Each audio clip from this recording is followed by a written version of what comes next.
9 दिसंबर को हो जाएगा साफ कौन संभालेगा राजस्थान की सत्ता का भार। इस बार फिर बदलेगा रिवाज या जीत जाएगा राज। नमस्कार, आप देख रहे हैं इंडिया न्यूज़ का डिजिटल प्लेटफॉर्म और मैं हूं आपके साथ मेहंदी गर्ग। राजस्थान में विधानसभा चुनावों की 199 सीटों पर वोटिंग कल हो गई है। अब इंतजार है तो रिजल्ट्स का। चुनाव आयोग के मुताबिक राज्य में इस बार कुल 74.96% की वोटिंग हुई है।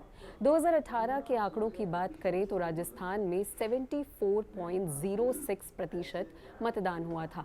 तो यानी इस बार 0.9% जो वोटिंग है वो ज़्यादा हुई है। ऐसे में राज्य के वोटिंग ट्रेंड की चर्चाएं जो है वो तेज़ हो गई हैं। बता दें कि राजस्थान में हर 5 साल में सरकार बदलने का रिवाज चलता आ रहा है। इसके साथ ही पिछले 20 साल का वोटिंग ट्रेंड ये भी कहता है कि जब भी मतदान प्रतिशत कम हुआ है, घटा है, तो इसका सीधा फायदा कांग्रेस पार्टी को मिला है। लेकिन अगर मतदान प्रतिशत में बढ़त होती है और ये प्रतिशत बढ़ जाता है तो इस नतीजे के फायदे भारतीय जनता पार्टी को मिलते हैं। तो अब 3 दिसंबर को नतीजे आएंगे, तब पता चल जाएगा कि राजस्थान का रिवाज कायम रहता है या गहलोत सरकार परंपरा को तोड़ पाती है और ये राज कायम रहता है। इस बार राजस्थान में सबसे ज़्यादा वोटिंग परसेंट कहां पर हुआ, ये जान लीजिए। तो सबसे ज़्यादा मतदान प्रतिशत जैसलमेर में 82.32% का हुआ। उसके बाद प्रतापगढ़ में हुआ, फिर बांसवाड़ा और हनुमानगढ़ में 81.30% वोटिंग हुई। ये 4 जगह हैं जहां पर राजस्थान में सबसे ज़्यादा मतदान किया गया है।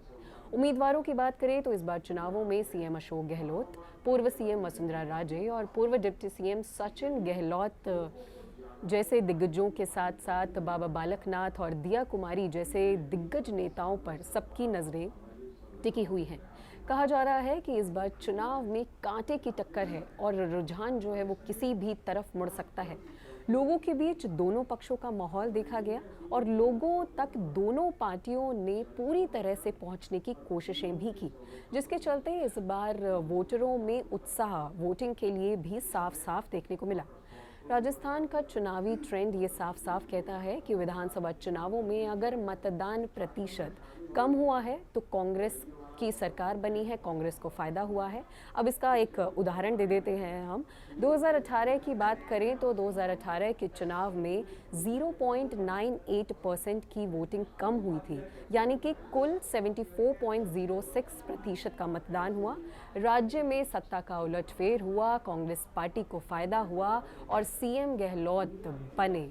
यानी कि 2018 में जब वोटिंग परसेंट कम हुआ तो कांग्रेस पार्टी को मौका मिला और अशोक गहलोत को एक बार फिर से सीएम बनने का मौका मिला।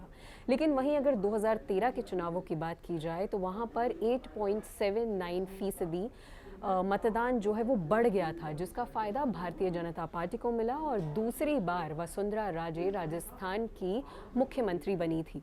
तो ये ट्रेंड को देखते हुए और इस साल वोटिंग प्रतिशत में जो बढ़त हुई है, जो बढ़त देखी गई है, उसको देखते हुए रुख किस तरफ मुड़ रहा है ये आप भी समझ गए होंगे। लेकिन अभी हम कुछ नहीं कह सकते हैं क्योंकि मुकाबला जो है वो टक्कर का है, कांग्रेस पार्टी और भारतीय जनता पार्टी दोनों के बीच में ही। तो ये देखना दिलचस्प होगा कि आखिरकार इस ट्रेंड के चलते रिवाज बदल जाता है या राज बना रहता है। तो 3 दिसंबर को ये देखना दिलचस्प होगा कि राजस्थान की सत्ता पर कौन बैठता है और इस सत्ता को कौन उम्मीदवार संभालता है। ऐसी खबरों के लिए आप देखते रहिए इंडिया न्यूज़।